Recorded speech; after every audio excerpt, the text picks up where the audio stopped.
Brad, how do you weigh up a win like that? Man, wow.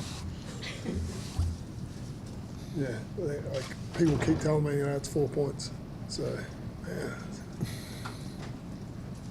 man, well, yeah. So yeah, it's 4 points. Pretty much my only comment on it. Samu, the first 20 minutes you didn't really even touch the ball. Sort of quite a frustrating game to get the flow to. How would you describe the game yourself?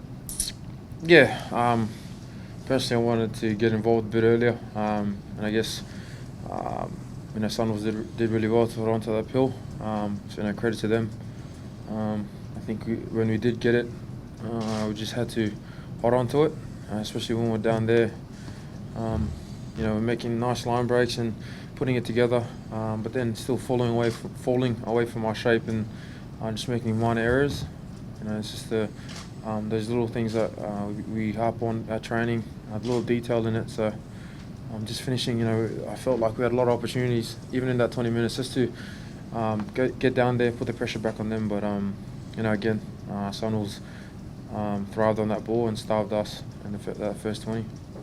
Are you frustrated by the game management of your guys, or more just the constant slow down of the penalties? I felt like, the Sunwolves were coming in to win, so I want to respect that. I felt like, they were pushing that offside line a lot, and just around there's a lot of infringements. It wasn't what I'd call attractive rugby, for your fans, for your people trying to watch. So it was sort of a frustrating game, and I was just disappointed with. I didn't feel like we handled that well, So we made hard work of it, and some interesting. I guess the way what would it end up 12v14? How often do you see that? But yeah, that sort of just shows the guy got done twice, so he got red carded, and I think there was another 2 guys off at the end there. So there's 3 guys off. Shows how many infringements. It doesn't make for great rugby, but I felt like we weren't playing. We lacked accuracy and. We weren't. Traditionally haven't really come off that well off our break, and tonight was probably no different. But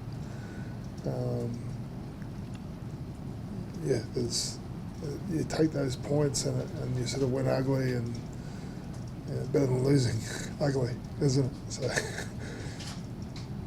there's in saying that, there's a lot of this big guy here next to me making some great runs, and there was good stuff out there going on, lots of good things going on, but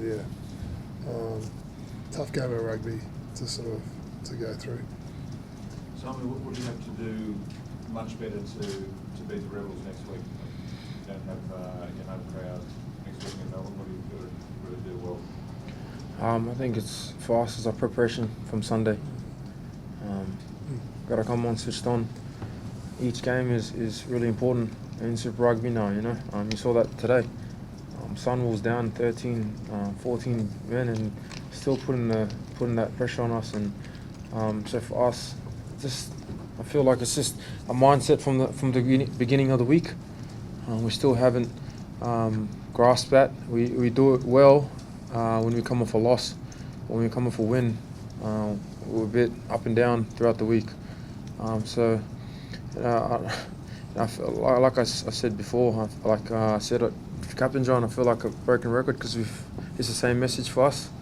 I think we as players need to, and leaders especially, need to step up and put our foot down in terms of those things, because it's those little things that's killing ourselves. On a different day and a different team may win that game. So. Like Thorny said, we'll take that win. We've got to really learn from these learnings, because it's starting to get to that point of the season where it's either we're there or we're not. So. What's your read on the scrum tonight? Analyse, it's probably hard to see. Yeah. It might be like that. Are you at fault, Dave? Yeah, you're a long way away up there. Sort of relying on it. But yeah, I felt like we had some dominance there. So yeah, we see it as a bit of a weapon that we have.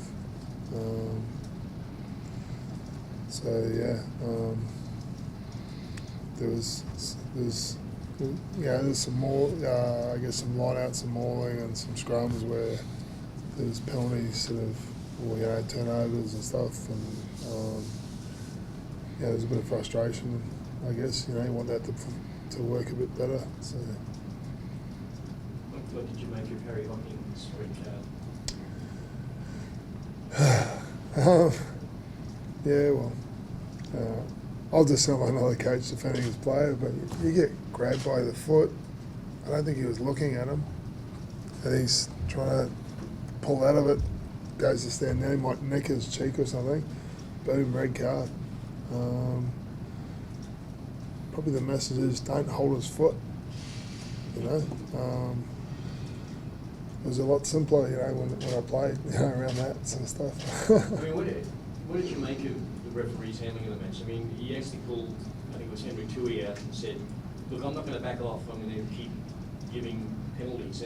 But I actually think he did back off. I think he was embarrassed by, it was just a penalty-a-thon. Sort of must be hard, he's a really good man. He's a good referee, and the guys who he worked with, and you're sort of in charge of this game, and you're trying to officiate it, but you're also trying to have a game happen, So it's sort of, I guess it's a sort of could be an awkward responsibility out there. You're trying to send a message around infringements or whatever, but if it keeps happening, where does it get to? It ends up 12 men, which it's less than a league team even. So I've never envied that job. You always have your frustrations as a player, or I guess as a coach around, say a decision that made, or a game that's happened, but far out, put your hand up if you want to take that role. That's it. It's a solid role. You don't get too many people like patting your back saying great game or whatever. It's take it off to those guys, and imagine a game like tonight isn't the most enjoyable game for those guys to have, is it?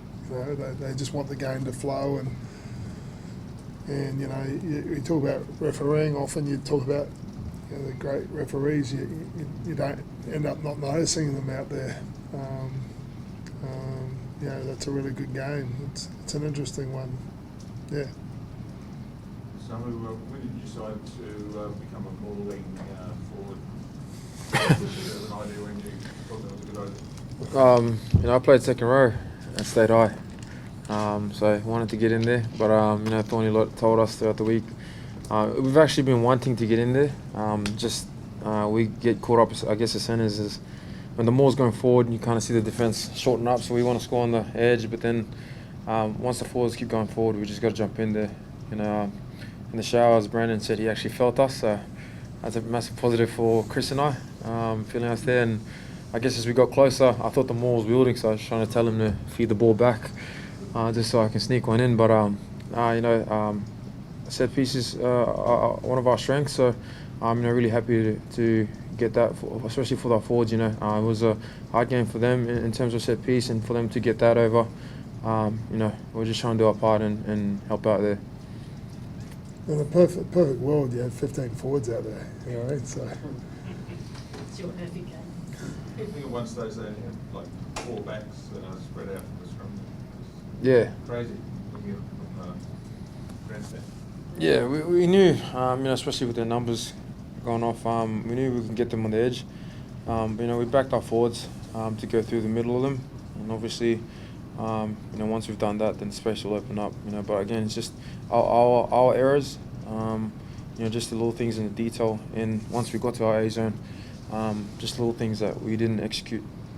Last one, guys. Brad, do you feel like you maybe have to go away from that scrum as the first option as a penalty though sometimes? Just when you are getting pinged for quite a few things, do you Yeah. sometimes have to change things out? I think you do, you change up things and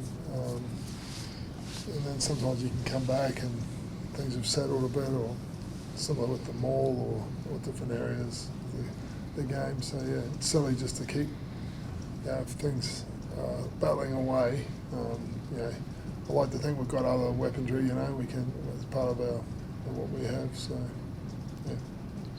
Thanks, guys. Thank you guys. Thank you. Obrigado.